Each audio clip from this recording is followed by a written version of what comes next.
You're listening to the Pool Builder Marketing Podcast, a podcast dedicated to helping your service-based business grow and thrive using the latest technology in internet marketing.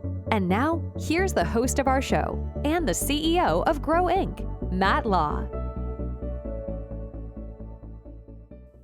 All right, everyone, welcome back to another training episode. Matt Law here with Grow Inc. I am glad you are joining us for the second part of our series on sales. And this one, we are going to go through the process of who you might meet when you go out and talk to different people. Now, this is taken from a book that I've read and just thought through quite a bit. It's a book by Brian Tracy on sales. So you can look him up, and it's got a lot of different ideas.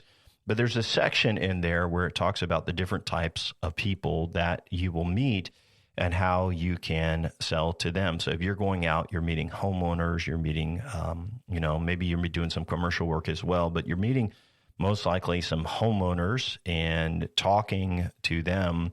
And it's good to be aware of the different personalities that you meet. So you get in your vehicle, you got your folder, you're going out, and you maybe, if you're a salesperson, you've never had a conversation.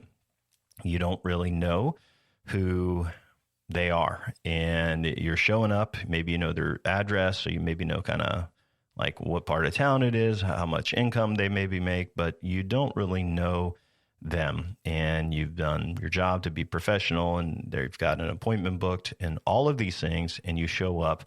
Who are you going to meet? So we're going to go through the different personality types that you could meet. And sometimes people are a mix of these, but this will be really helpful. So the first person that you can meet is the driver. And these are probably, depending on your personality, the hardest people to meet. They are decisive, they are in control, and they drive how things go. And so if you've ever been in a situation where you meet them, they're like, hey, here's what I want. Here's what I need. Cut all the bull. Let's just get to it. These are the drivers. And so their tendencies are to be very direct, right? They're not out to win friends. They are going to be direct. They are going to be often impatient, and they want answers fast, and they don't want fluff or anything like that. And what they care about is the results, the speed, and how competent you are. And so they will likely get to the point quickly for what they want, and they want a price. Okay, you can give them the price. And for these types of homeowners or customers, I would not go in depth on a longer sales process. Like if normally you do a hour or 40 minutes, I would cut that to like 5 minutes of here's how we're different, and still ask them the questions and try to understand, because the drivers appreciate when you try to understand what they want. So you can ask them a lot of questions, but when you're giving them how you're different, you can cut that down and you can give them a price. But make sure before you give them the price or the thing, they understand how you're different, all right, and your USPs, and give them that folder, because they will often look through that. So how do you sell to drivers, these driven, red type personalities? How do you sell to them? Well, you show them respect for their time, number one, because like they're busy, right? And in their mind, they're busy even if they're not busy. So be to the point, right? Ask questions, and you can give them options, but you can always ask them if they want your professional opinion or what they're looking for. Are you looking for the cheapest, or do you want me to analyze your situation to figure out what would be different? And one of the things that you got to remember is that you have to be confident and lead confidently.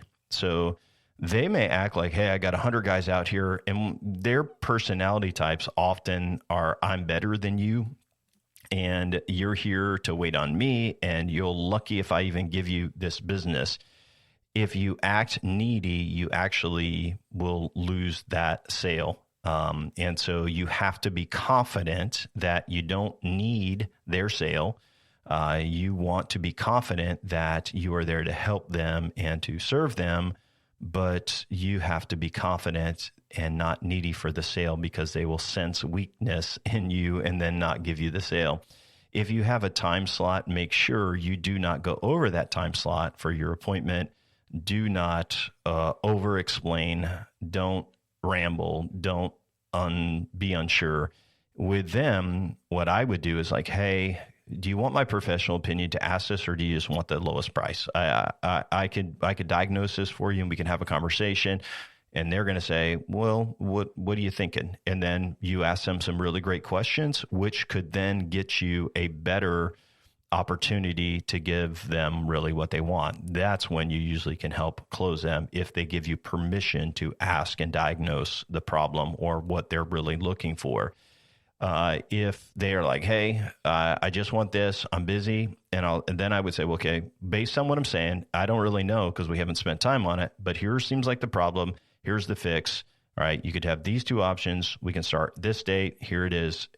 And then you can give them that in our folder. I would not worry about those times. These are hard people to sell, by the way, because they are a lot of times going to go to the price quickly, and they're tougher people to sell because they're very, in their mind, very knowledgeable and like this. And my personality, I'm a mix between the driver is one of my personality types. So depending on what I'm doing, I'll often try to get to the point.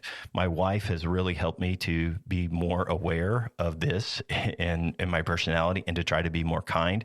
But you, business owner, are often like this as well. Salespeople, sometimes you're very driven as well, and you're the driver of your company and things like that. So you want to be aware of who they are. And if you sense that they are just cut to the chase type of people, then you want to say, hey, can I help you diagnose? Do you want professional advice, or do you just want the price? Now you're giving them what they want. And no, usually the drivers aren't going to say, well, just give me the price and get out here. They're going to say, well, okay, you really want to know. You really got some questions. Okay.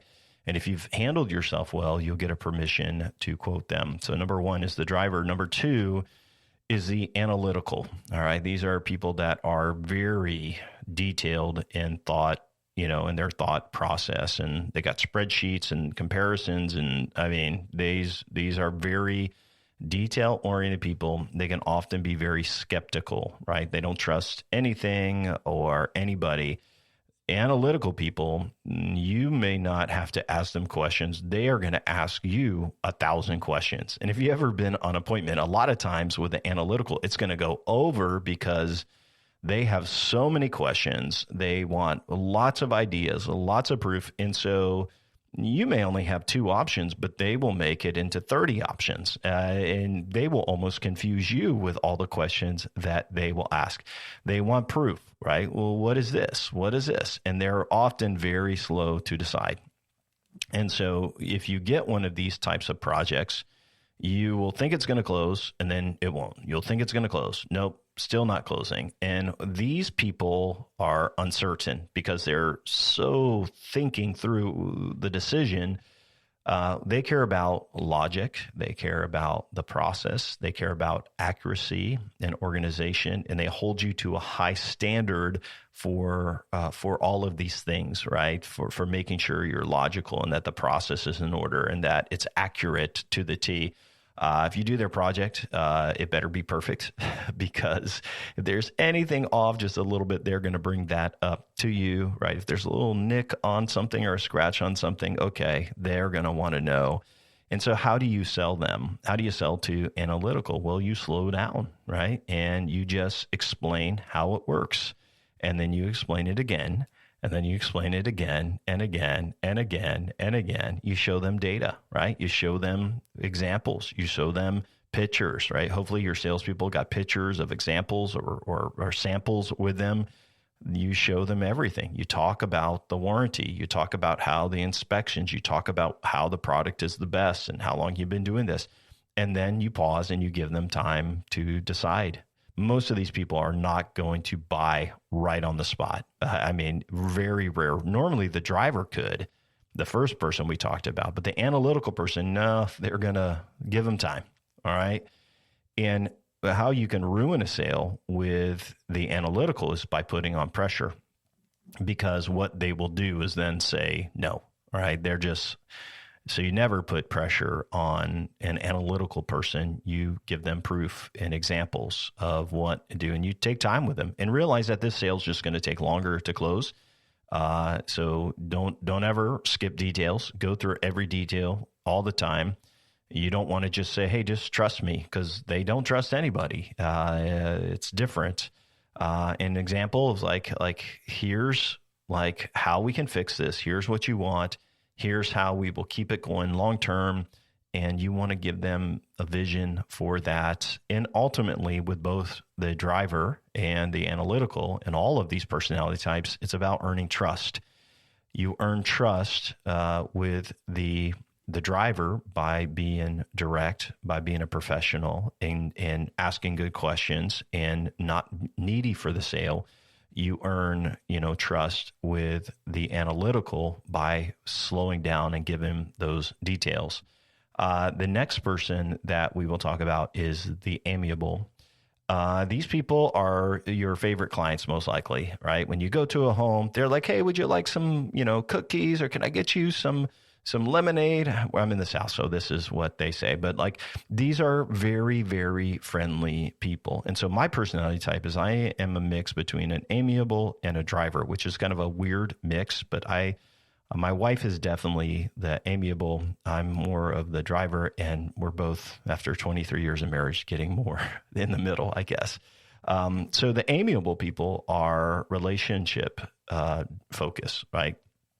They care more about liking you than what you're giving them, because somebody could give them the best item, but they could hate that sales guy and they don't like them. And so they will go with you if they like you. Now, some salespeople have, you know how to be a people person, right? And so amiable people love you, right? And they're like, man, this guy's so nice. And so, if you've gone out to a job and you've seen someone that's super kind and amiable, like they just want to trust you. And these people are very polite. They're great with hospitality. They're friendly. They avoid conflict. And so they'll never tell you no, because they don't want to hurt your feelings. You could call them forever, like, hey, are we going to move forward? They will never tell you no. They disappear, and they hope that you stop calling them. Where a driver will say, no, we're not working with you. Like, the analytical person will also say, I'm still deciding, or no. But the amiable people will just not even pick up the phone because they don't want to hurt your feelings, right? They care about being friendly and just how they feel emotionally. So they're very emotionally driven. They care about, can they trust you? And are you trustworthy? And do you love your family? And are you a good dad? Are you a good mom? Am I going to feel safe? Is it going to feel good? Do I feel comfortable with you? And so, for example, they care about their values, and they want their values to match your values. And so let's say they're like a homeschool Baptist mom or something like that, and you go in there with profanity, right? Then that is automatically going to violate their trust. Just giving you an example. Or if they love, on the other side, death metal, right? I'm giving you an example, making this up as we go, folks. And they are punk rockers, right? And you are, not that. You've lost a little bit. The secret is not violating their trust, and more so by bad behavior. So if they value families and a marriage, and you're married and you talk about kids and all of that, that is a big win. So how do you sell to the amiable? And remember, we're talking about your home service business and what you're selling, but you're understanding who these people are. So how do you sell to them? Well, you don't start off by talking about the diagnosis and the problem. If you sense they're amiable, you talk to them about their family, about where they went to school, and just 2 minutes, get to know them, right? Build rapport with them, How do you sell to them? You reassure them, like, hey, no one's perfect, but this is how long we've been doing this. We really care about making things right. We've got great reviews online. You emphasize the support and the follow-up, like talking warranty, all of this, and be friendly. Now, you may not be this personality type. And if you are not this personality type, you will almost always lose these customers when you go out if you don't know how to, communicate to them. So if you are there and you sense they want to talk about family and they ask you questions, you ask them questions, then, yeah, no, I got 2 girls. They're this age and this is where they go to school. What about you? You build a connection with them. Remember, people do business with you if they know you, like you, and trust you. And so these people, I will say, they are least amount of price conscious. They will overpay and not even care, right? Because they feel peace in their heart while working with you. And so that doesn't mean you rip them off or anything. I'm definitely not advocating to them, but you're going to talk less about the product and more about them and what they want and their solution, and revealing who you are in an authentic way, and that you care about them and you're going to help them. And if they feel good in their heart, they're going to go with you. And it's not really about price, which is ironic. A lot of times people who have this personality, it could be the wife and the husband is the driver. And she's going to say, well, I like you, but I've got to talk to my husband, which is the analytical or the driver. Sometimes it's backwards, it just depends on the family. But with the amiable, what you don't want to do, you don't want to rush them or the visit. You will stay longer on these locations, but not talking about the job. You may spend 15 minutes at the end talking about, the city, the area, people that they know, and just try to linger if they want to talk. You can also lose these people if you try to close them before they're ready. Now, if they like you and they're ready to go, they're going to give you the contract. They're going to give you the money. They are going to go with you, but you don't want to be aggressive and try to close them, because now you're being a driver to them and they are very emotional, right? And amiable. So you're putting pressure and they don't like that. The other thing is, don't make them feel stupid, right? You want to just educate them and just like, hey, I can tell you about this. We can, let me tell you about the benefits of this. And remember, they care really about people, how they're seen, right? How they feel. And like as we've gone through 3 personalities so far, right? We've got the driven guy, the really red, strong guy. We've got, the analytical man. They are deep in thoughts, right? And then we have that amiable, which is like everyone's friend, right? Social out there. You still have to earn trust with all of these people. All right. So then you can get another personality that Brian Tracy talks about is the expressive. They are very emotional. They are very big picture thinking.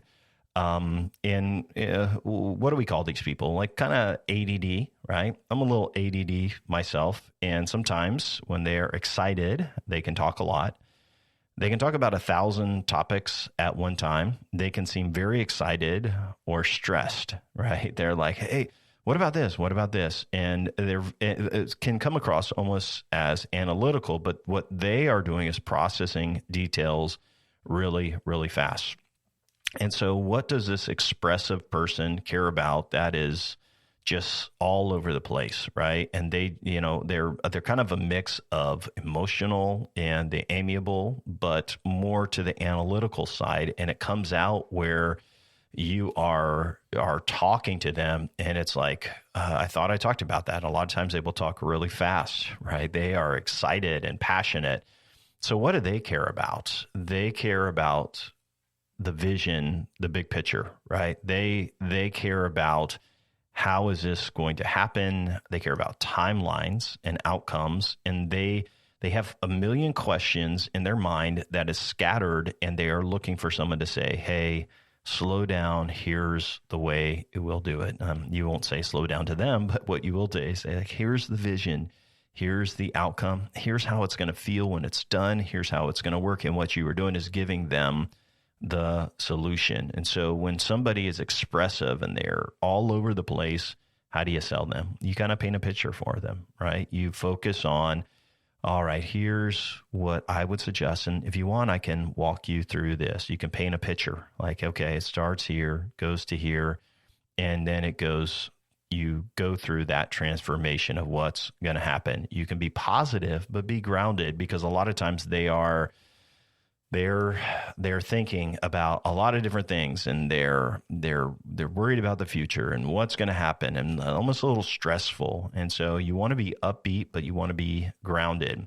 So here's what you don't do with them. You don't get bogged down in specs or details, and they're going to try to pull you into all of the different options, which is rough because they want 1,000 options. And you're like, hey, we just don't do that. Here's what I think is good. Here's 2 options. I can't go like, I want to give you all of the options that are best, but this is what I would suggest for you.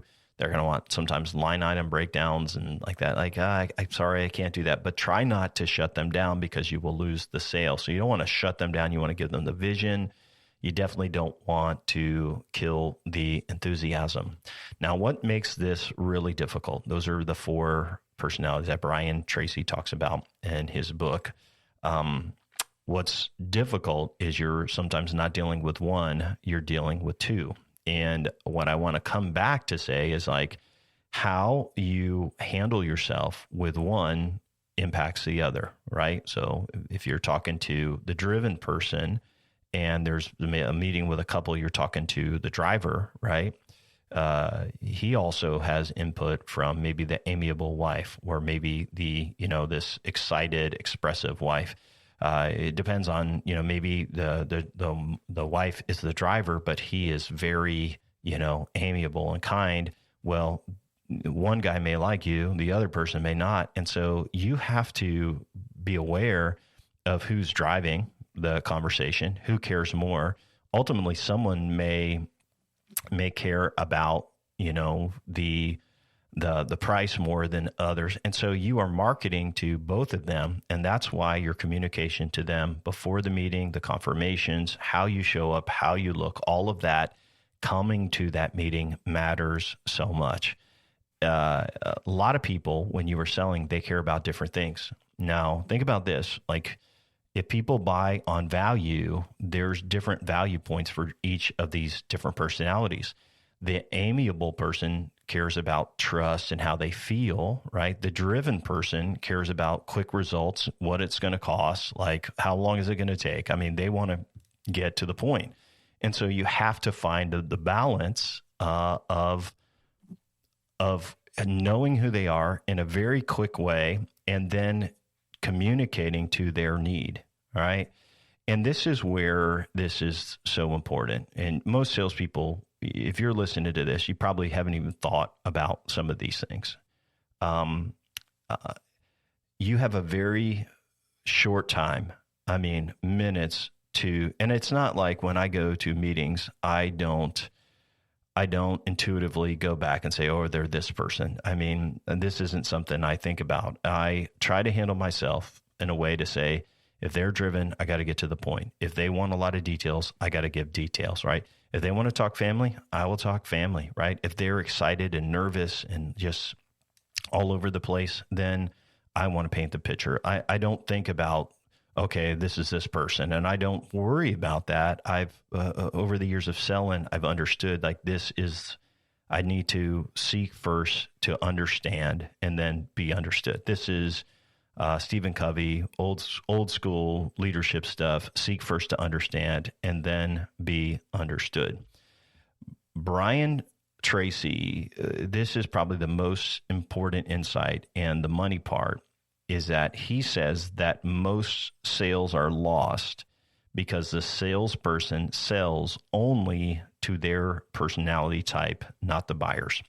So if you go out and you are driven and you are a driver and you always get to the point and you're selling to an amiable, you will often lose that sale because you're just to the point and you have no, asking about their family, getting to know them.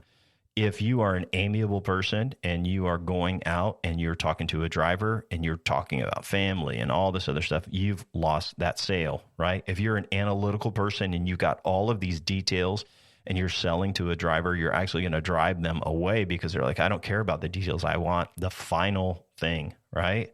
So most business owners like you guys, all right, are often drivers and analyticals, right? I've got one client that probably is a little bit all over the place, the expressive ADD, but most everybody is a driver or analytical, right? You started a business, you're the boss, all right? You tell people what to do. That's people I deal with that are drivers, people like you. And if you're a salesperson and you're driven, you're probably amiable. Maybe you're that, or you're driven, you're a driver. But that's not who you're often selling to. And so you got to remember that, hey, this is maybe who I am, but this is who is my customer, who is my client. And you got to identify their personality quickly. And then you're going to adjust your tone, your speed, and what you say, and let that buyer feel understood. In the end, they just have to know you, like you, and trust you. That's a secret to getting the sale. Of course, the product matters and what you know about the product. But at Grow Inc., and I'll kind of pull back the curtain and just tell you about my experience. And over the years, we have many different personality types that I work with. And most of them are analytical, or drivers, but most of them are analytical, I think. A lot of them are. And I show them a lot of details. Sometimes they are expressive. And I think I've got one guy that's very expressive and just kind of all over the place. And when I meet with him, he just needs encouragement and guidance. And so I show data, right? We spend time, assurance, big picture vision. We talk about the future. And so I've got, analyticals, strong personality types that are drivers, and a couple of expressive. I don't really deal with very many amiable people. They just don't buy businesses usually. They're not out to make, the amiable people are very friendly, but the other types I do see as drivers. Now, sometimes we get drivers, and I have a couple clients that are drivers, and they lead the company and they are quick to make decisions. More than likely, you are listening to this, you're driven, and that's why you're listening. A lot of times we don't work with drivers, and a lot of times they have trust issues and they're doing the marketing themselves, which is pretty funny. And it's hard for them to let go of marketing. But when I meet with them, so the first meeting usually goes well. But then sometimes they will have a staff person, find me a marketing person, and then we'll set up this meeting, and then we'll go to the 2-hour call, which is in our investigation meeting. And probably about 3 times over the last couple of years, these drivers, they will cut it short. Well, can we just get to the point, and say something like that, which is hilarious because I am trying to understand what they need, and I can't give them an estimate. They're just like, what's it going to cost? And so I always cut that call short, say, well, let me just figure out this estimate, because it shows if I don't go through the asking of what they need and understanding how I can help them, and these drivers just shut everything down, it's really hard to partner with those. So usually we don't work with those drivers that are rude. So a lot of you guys out there are drivers, and you're trying to sell to, all various different people. But when we sell to drivers, there's a secret with us, is that they have to be humble, or they have to be willing to trust other people. So drivers can lean towards the narcissistic side, or they can lead to the driving side, but they are self-aware and more humble. So if they're driven and they empower others, then these are great clients for us, because that's a total different story. They're great because they trust and they're willing to empower somebody strong on their team as well. Pulling back the curtain for us, just helping you understand, I have to size up all of our clients as well, right? So if you ever schedule a call with me, I'm giving you my whole sales thing right now, just trying to help you with your business, is understanding who the client is and getting them to fall into what do they need to understand. And then also being able to diagnose that and say no to the bad deals. And what I will tell you is that if you are going onto a sales meeting, right, and there is a driver or an analytical or somebody that you work with that you just like, I don't know, this isn't good. They're not allowing me to speak into what they really need. And I want to start off by, you sometimes go to a meeting and you think, I got to close every sale. And there are some customers, listen to what I'm going to say, there are some clients that you don't want to have. And almost always it is because they, even if you tune into their personality type, they are difficult to work with. And no matter what you say or what you do, you're not going to be able to give them what they want because their issue is trust. All right. So in our business, if people don't trust us, and they micromanage their marketing, I'm like, you guys, we are working really hard. You don't even understand these things. If they don't trust you, it's never going to work out. So people do business. I've said this a couple times. If they know you, right, and you've been transparent, they like you, and then they trust you, right? Those are ideal clients to look for, right? They know you, they like you, and trust you. But here's the thing. If they don't trust you and you go out to start that job, they're going to give you a list of chat GPTs, spit out of all the things you're doing wrong when you install or add or do all that. And you're going to feel second guessed and questioned the whole time. All right. Of course, you want them to know you. You want them to like you. But if they don't trust you, it's okay for you to not take the deal. Right. And actually, you don't want to, because those are people that leave 1-star reviews. Those are the people that can yell and scream. Those are the people that don't have expectations. Really, if they don't trust you, they should hire somebody else. But why did they hire you? This is the question. Why did they hire you? Because they had to hire somebody. But realistically, they just don't trust anyone. And so when you get the job and you take the job, it's going to go sideways and backwards and forwards and all of that. And so when you are going out there and you're identifying these personalities, right, and you're looking through them and you feel like everything's good and there are red flags about trust, all right, and some of the things that I look for is if people are naturally rude to you over the phone, or if they are nasty just to that. With us, we look for, do they have bad reviews? How are they treating their customers? How are they treating their staff? How are they treating people, right? Looking for these red flags. When you go to a house, you will find some red flags. And I'm gonna just tell you some secrets of dealing with these types of people. You have most of the people, and I will say 95% are going to be great. They may be a driver, but they're still going to be great. They're going to be trusted. They may be amiable, analytical, they are going to be expressive, and they're going to be great. But once in a while, you will find someone in that group that they may know you, they may like you, but they don't trust you. But they got to hire somebody because they got this thing they want to get done. And I would just encourage you, try not to work with them until you can earn their trust. And if they're the type that don't trust anybody, don't work with them. And so, Matt, well, what do you do? And you're like, what do I do if I have to give this person an estimate, but I feel like it's going to go sideways? And every time I talk to a business owner, right, and I talk to business owners all the time, and they get a bad review, and they're like, they always say this: I knew we shouldn't have taken that deal. I got to learn to trust my instinct. I knew we shouldn't have taken that deal, right? I should have listened to my instinct. And if you are listening, you're shaking your head saying, I knew, remember, think about that deal that went bad, the sideways deal. And they left a 1-star review. Nothing was good enough. It was because they didn't trust you, more than likely. Maybe you did mess up something and lost a little trust.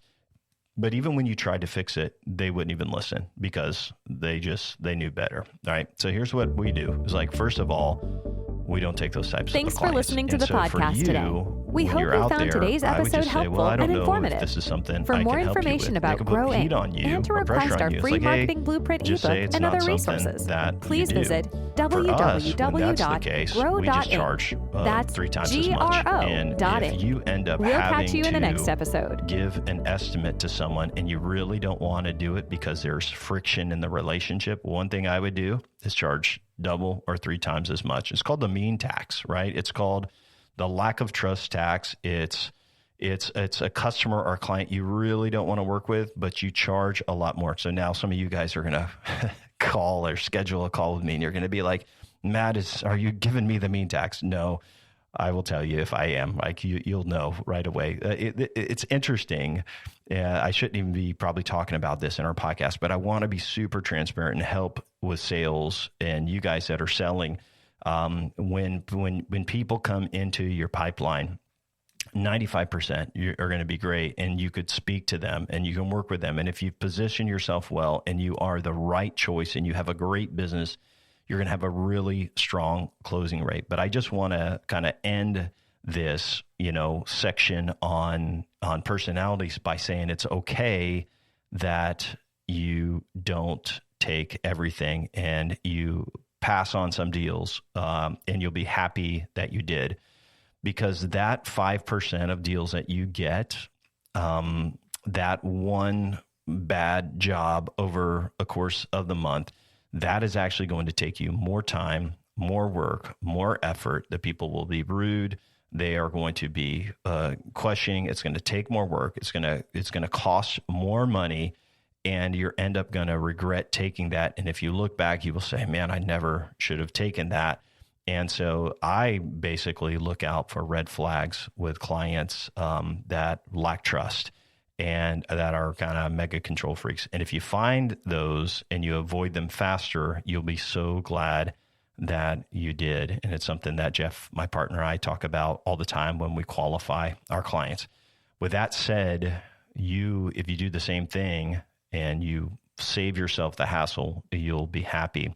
So that completes our segment on the different personality types. And I gave you a little bit of bonus about, what we call red flag clients, but you have red flag customers as well. And you want to identify those. As I wrap up today's podcast, I want to talk a little bit to business owners about hiring. So if you are a sales guy, this will not help you as much because I want to talk to business owners about hiring and who they have on their sales team. And so let me start off by saying almost all of our clients, the business owner starts off as a sales guy. And then eventually there may be another person go out to sell and the business owner does something else. So it's a natural progression to start off with you selling and growing, but eventually you're going to have to hire a salesperson. I want to just talk through that for just a minute.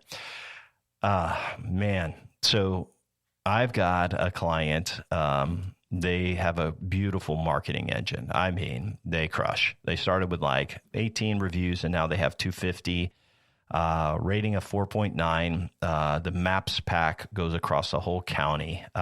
Google Ads crush, organic SEO. They got a referral campaign, review campaign, meta ad video campaign. I mean, they crush. When somebody schedules, they get a text and an email, which is powerful.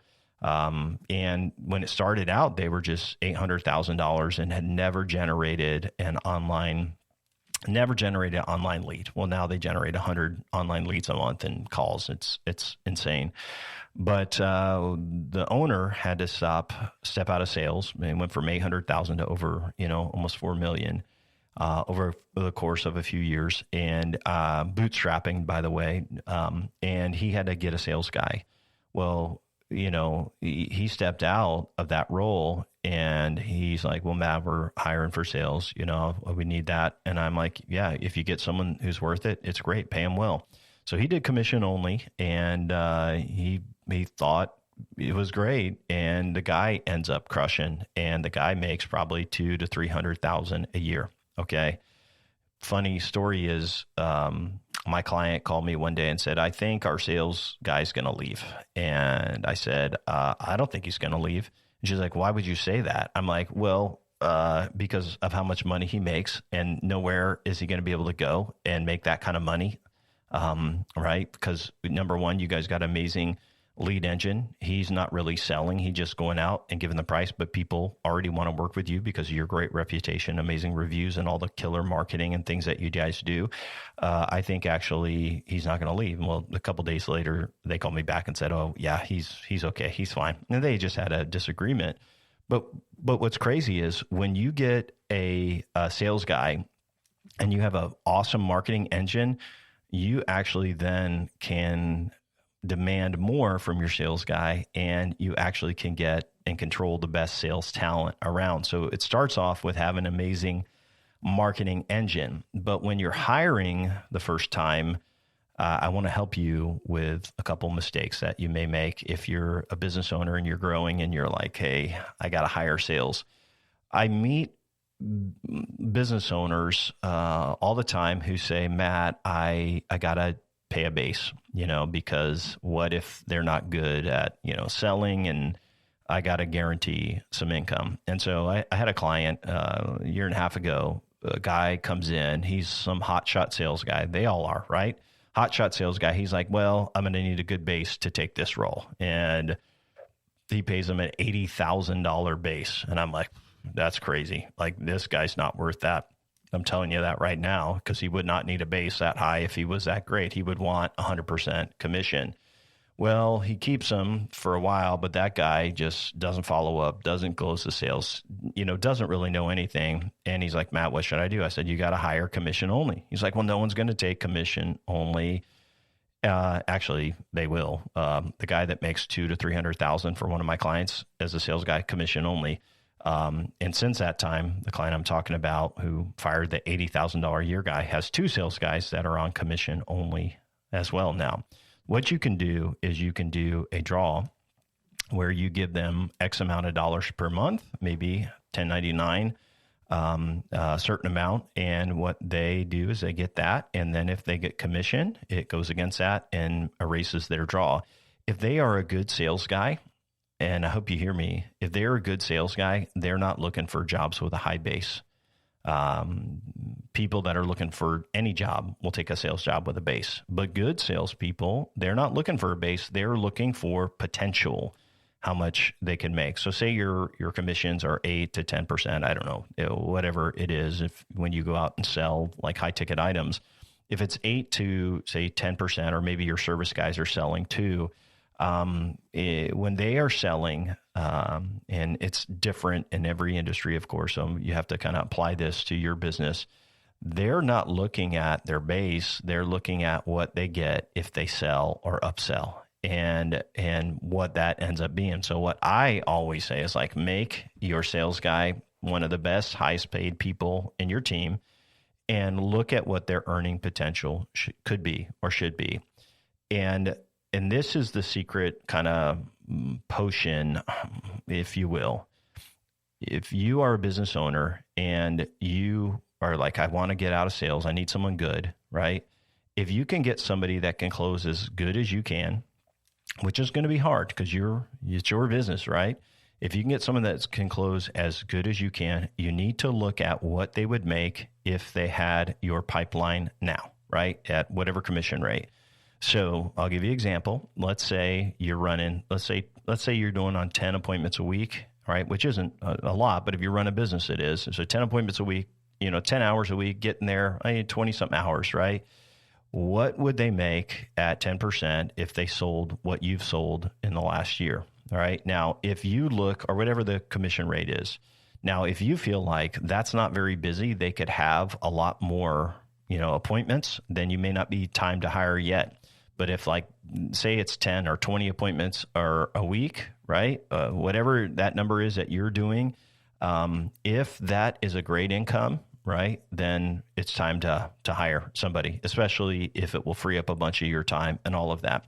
You want to get them a base, not a base, draw against their commissions, no base, and you show them what they would make if they just close like you're closing on this appointment. Now, if it's not a lot of jobs, right? It's like a part-time. You could say we are going to start off at part-time at a higher commission, And then when we get more leads, and it's going to be based on appointments. When you get more leads, we're going to lower your commission maybe by a couple percent. So if they're doing 10 appointments a week and you say, hey, we're going to get you to 20, but then once we get to that 20 mark, we're going to lower your commission because I have to invest a whole lot on marketing. So here's the secret. When you hire somebody to replace yourself, business owner, right? Even part-time is good. If you can find someone that's part-time that's good with that and doing all that, that's fine to replace yourself, even at a higher commission. But if the problem is they're not busy enough, then it's not a sales problem. It is a marketing engine problem. And you want to grow your marketing engine so that they can work 40 hours. Then as you scale, what you do is as you get more leads, you hire another part-time guy and then make him full-time when the time comes. And then you may have 2 sales guys that are draw, like not a base, but a draw, and then commission only. If you control the marketing engine, you can expect a whole lot from your salespeople. I'm gonna say this a couple of times because this is important. If you control the marketing engine, right? If you can control the marketing engine, you can expect and get a whole lot more out of your salespeople. So go back to the sales guy making $200,000 to $300,000 a year. Matt, he's going to quit. He's not going to stay. We had this conflict. No, he's going to stay because he can go nowhere else and make that kind of money. And so you can expect more. You can expect him to follow up. You can expect them to do all of these things. And the truth is, if they're good salespeople, they're going to do that anyway. So I have a client that has a couple of sales guys. They each make probably $100,000 a year. And he is upset in our conversation that they don't follow up. And I'm like, well, it's time to hire another sales guy. And if he follows up, you give him more deals. If these guys don't follow up, and in his business, they don't even write the estimates. I'm like, they're not doing estimates. They're not following up, and they're making great money. Then they're the wrong sales guy. Good sales guys will follow up. They will go every day, look in the CRM. They will see what's out, who they need to follow up with. They will know how to address people, like their personality type, which we went through in this podcast. They will be driven to take calls on weekends and whenever, and they will become great salespeople. Now imagine this, right? You got a bad sales guy that is closing at 40% without following up, right? And you're growing and you're like, Matt, I thought we were going to grow. We're getting these leads, but now we're not closing. I've seen businesses struggle with more exposure with a bad closing rate with their sales guys. Here's what I know. If they are not following up and they are not doing all the things that you want them to do, right? And they are not calling and they are not putting pressure, right? And their sales closing rate is low, they're the wrong people, especially if they don't have the fire in their eyes and the drive, because good salespeople will calculate, I will make this much money if I close these many deals. And they will calculate that and they will go after that and they will be driven for that. And if they don't, then it's time to let them go or hire somebody else and start allocating sales away from them to your new sales guy who is driven. You can expect a lot more when your marketing engine is giving them leads. Now think about this. If they're guaranteed 10 to 20 appointments every week, amazing technology, USPs, folders, everything ready, they're going out there and they're talking to, these homeowners and presenting an offer and they're making great money, right? They don't want that to end. And so when they don't deliver on what you are expecting, and as long as it's fair, you can raise the stakes and it just gives you a sweet spot to go. Well, I think that's it for sales. I pulled back the curtain over the last 2 episodes about everything I know about sales. Not everything, but a lot about sales. A lot of this is integrated into marketing and having a good marketing engine to begin with. But if you do that, and it makes the sales process a whole lot easier. I hope that you found it helpful, business owners, as you try to scale. I hope that you salespeople that listen found this helpful as well. As I close out, just want to remind you, you can visit grow.inc to get a ton of free resources. We've got our marketing book, The 4-Step Formula for Growth for your business. We We got a marketing checklist, software, tools, and there's some great videos. Also offering a new online school, which is going to have a Wednesday help desk where you can come, just jump on, introduce yourself, and get help. It's all free. We'll answer your questions. We're also going to add some webinars with some really great training on AI this year. So I hope that you will join us in our community. No strings attached. It doesn't cost anything either. So thank you for listening. And if you are ready to scale and you're like, Matt, I've been listening to the podcast, but I'm scared to, go through your sales cycle. Maybe you're thinking that now because I've told you our sales process. Hey, I'm happy to have a conversation with you, and I will analyze you 100%, and I will figure out who you are, and I will try to sell you. No, I'm just kidding. We will talk and see if we are a good fit for your business, but just having fun. You guys have a great day, and thanks for listening. Bye-bye.